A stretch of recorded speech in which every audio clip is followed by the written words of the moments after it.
Bismillahirrahmanirrahim. Assalamualaikum warahmatullahi wabarakatuh. Alhamdulillah, wassalatu wassalamu ala rasulillah Sayyidina Muhammadin wa ala alihi wa sahbihi wa man wala. La hawla wa la quwwata illa billah. Qala Allah ta'ala fil Qur'anil Karim, a'udzu billahi minasyaitonir rajim. Bismillahirrahmanirrahim. Yarfa'illahu alladhina amanu minkum walladhina utul ilma darajat wallahu bima ta'maluna khabir. Shadaqallahul azim. Para pemirsa Pandia RS TV dimanapun Anda berada, jumpa lagi bersama saya pada kesempatan yang berbahagia ini. Sudah lama sekali saya tidak upload video, namun kali ini saya memiliki sebuah keresahan dan ingin membahas masalah yang lagi hangat dan viral, yakni tentang bergabungnya Gibran ke kubu Prabowo Subianto. Nah, ini sangat ramai menjadi perbincangan, terutama tentang permasalahan etika. Nah, apakah Gibran ini melanggar etika dalam politik? Itu seringkali digaungkan oleh para tokoh-tokoh masyarakat dan tokoh-tokoh politik tentunya, yang tidak terima atas keputusan Gibran yang memutuskan bergabung dengan Pak Prabowo dan menjadi calon wakil presiden. Nah, berkaitan tentang etika, sebenarnya apa sih yang kita sebut dengan etika? Nah, di dalam sejarah atau di dalam filsafat, etika itu terbagi menjadi 3. Yang pertama itu etika deontologis, yang dipopulerkan salah satu tokohnya itu Immanuel Kant di abad 18 ke 19. Kemudian ada yang disebut dengan etika keutamaan. Nah, ini etika yang sudah sangat tua, lebih tua daripada yang pertama tadi. Etika ini juga dibahas oleh Aristoteles, salah satu tokohnya. Kemudian yang ketiga itu ada etika konsekuensialis. Nah, etika ini dibahas salah satu tokohnya itu Jeremy Bentham. Itu lebih modern. Nah, pertanyaannya, apakah yang dilakukan Gibran itu melanggar etika atau tidak? Kita harus membahas satu persatu tentang etika tersebut. Yang pertama tadi ada etika deontologis, di mana sesuatu itu disebut beretika atau berkebaikan atau memiliki nilai moral ketika ia berkaitan dengan hal-hal yang diwajibkan. Nah, bisa contohnya hal-hal yang diwajibkan itu bisa seperti undang-undang. Nah, ketika kita tidak melanggar undang-undang, maka itu bisa disebut beretika. Kalau kita melanggar undang-undang, nah itu kita disebut tidak beretika.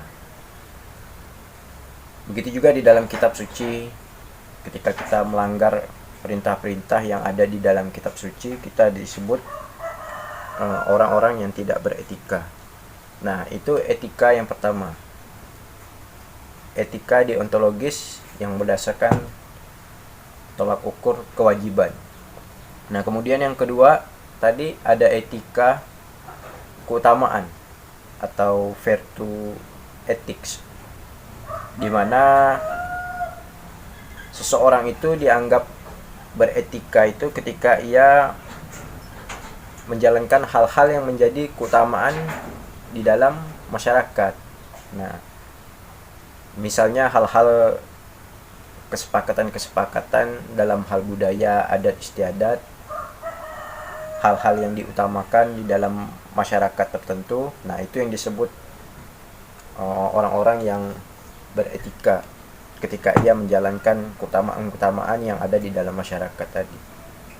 Kemudian yang ketiga tadi, etika konsekuensialis.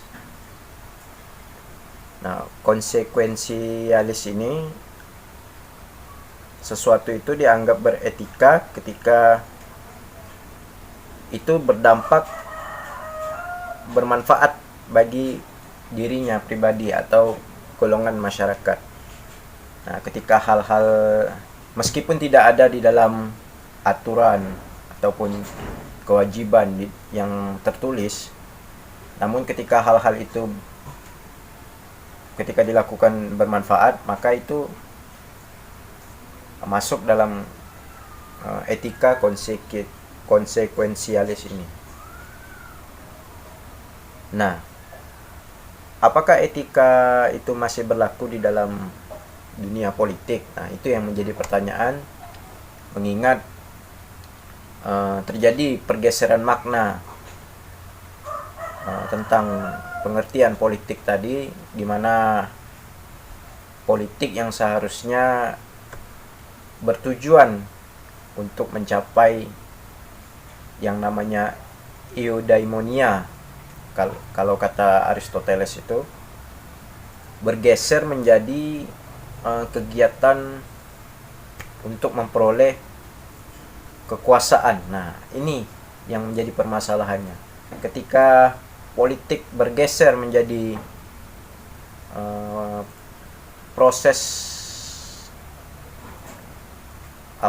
proses pengalihan kekuasaan atau perebutan kekuasaan, apakah etika itu masih berlaku? Nah, itu yang menjadi pertanyaannya.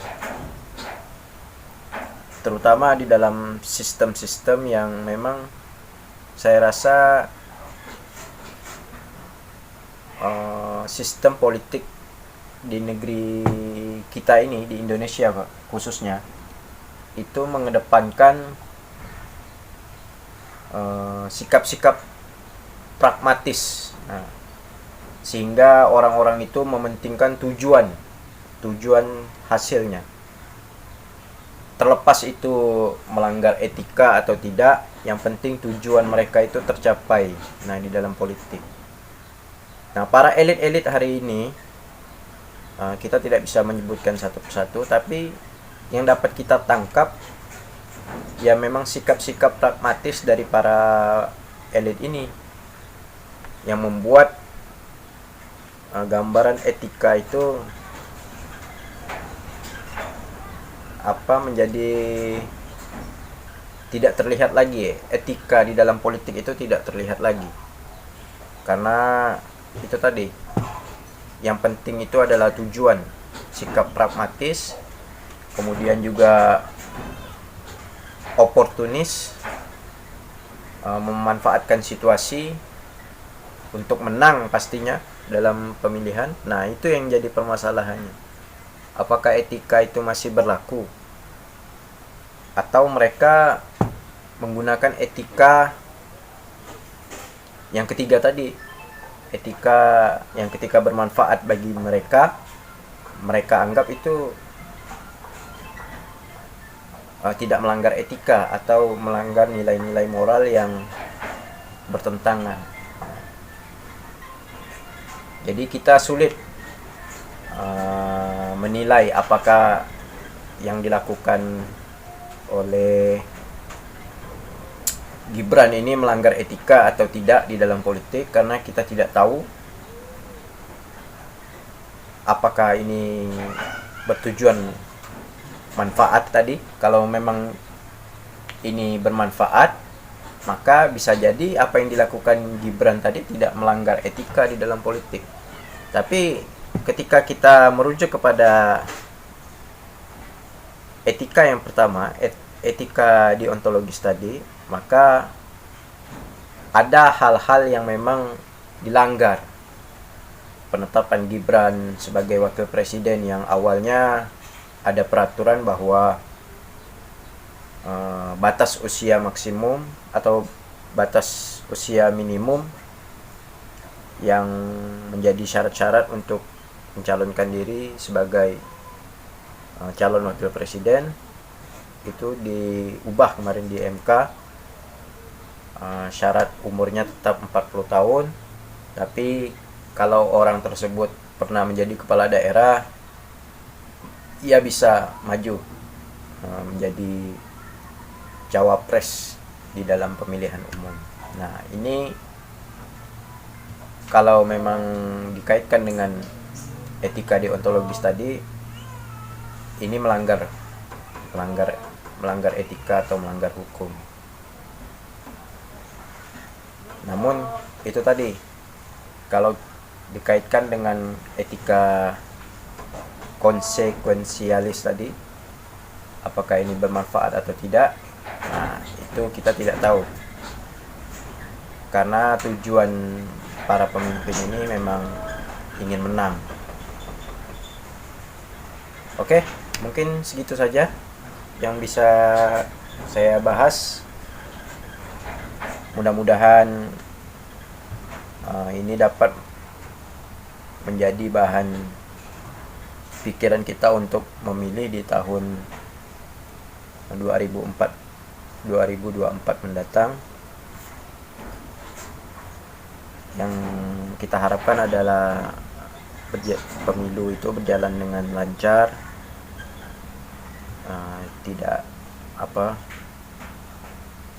tidak menimbulkan kerusuhan seperti tahun 2019 kemarin kan itu terjadi kerusuhan.